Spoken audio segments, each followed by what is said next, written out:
আসসালামু আলাইকুম সবাইকে। আশা করি সবাই অনেক ভালো আছেন। গত বুধবারে আমার খামারের জন্য যে ছাগলটা আনছিলাম, এইটা সেই ছাগল। ওর নাম দিয়েছিলাম সুন্দরী। যারা আমার ভিডিও নিয়মিত দেখেন তারা জানেন। তো বুধবারে হাট থেকে আনার পরে একদমই খাইতেছিল না।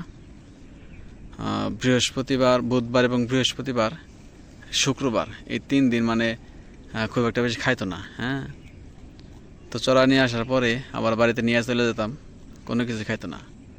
তো আজকে আবার হালকা হালকা একটু একটু খাইতেছে, একটু ঠান্ডাও লাগছে।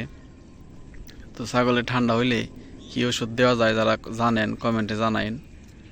তো আজকে আলহামদুলিল্লাহ ছাগলটা খাইতেছে। তো আমার খামারে সর্বপ্রথম ছাগল হইতেছে এইটা। ওর নাম দিয়েছি আমি সুন্দরী।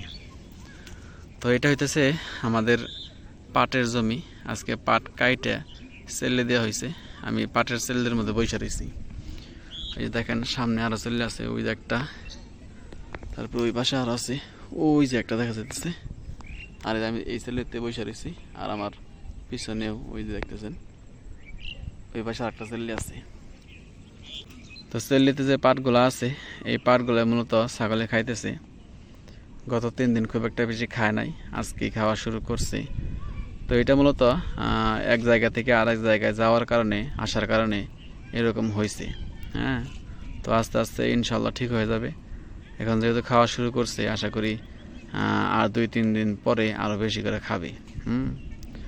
তো ছাগলের খামার শুরু করলাম, কি হয় না হয় আপডেট ইনশাল্লাহ আপনারা জানতে পারবেন।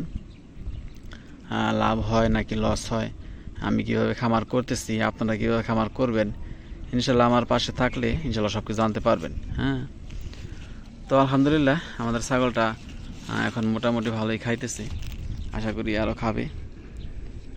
তো সবাইকে অসংখ্য ধন্যবাদ যারা কষ্ট করে ভিডিওটা দেখলেন। সবাই ভালো থাকবেন। আসসালামু আলাইকুম ওয়া রাহমাতুল্লাহ।